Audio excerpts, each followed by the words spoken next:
buenas tardes a todos. Como me han presentado, muy bien, por cierto, yo soy de un pueblecico pequeñico de Teruel, que se llama Nogueruelas. Un pueblo muy pequeño, pero que hoy pues, se ha hecho muy grande, porque están presentes un montón de gente en estas butacas, gente de Nogueruelas, a la que bueno, les estoy muy agradecida por haber venido hoy aquí.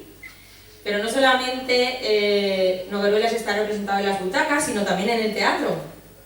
Está Víctor el bailador, está Agustín, está Irene la guitarra. Y bueno, yo le quería agradecer a Irene porque bueno, pues ella ha sido la responsable de que hoy esté aquí disfrutando de la jota y haciéndole disfrutar a ustedes también.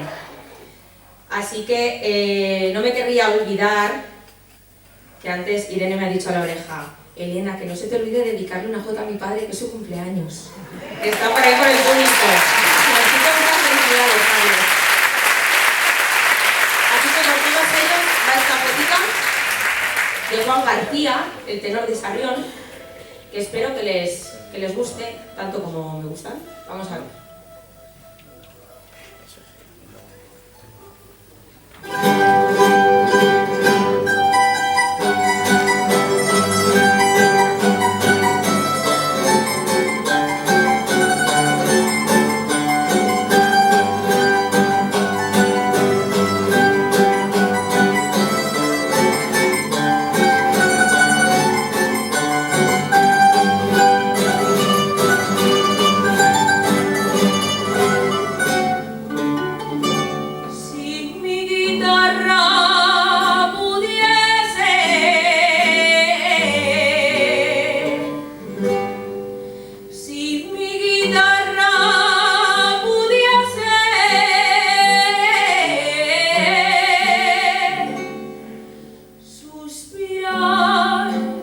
Yo soy